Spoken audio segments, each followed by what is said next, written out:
জ্যোতি, ও জ্যোতি, ওটা কি খাবার? জেলি খাবার? তা ওটা খেলে তো পেটে সাপ হবে। ওটা পেটে খেলে খেলে কিন্তু পেটে সাপ হবে, কৃমি ভর্তি হয়ে যাবে কিন্তু, বুঝেছ? কৃমি ভর্তি হয়ে যাবে, ওটা খেও না। না, ওটা আমার দিয়ে দাও, আমার দিয়ে দাও। তুমি খাবে? তুমি খাবে কেন? আমার দিতে কি হয়েছে?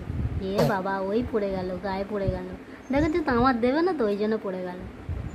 আমার দিলে আর পড়তো না। আর ওইটা বাচ্চাদের খেতে নেই, খেলে পেটে সাপ হয়। ওই দেখো তো, সব পড়ে যাচ্ছে, সব পড়ে যাচ্ছে। যা যা যা যা যা, আমার দেবে না তাহলে? বাহ, টেস্টি। আচ্ছা।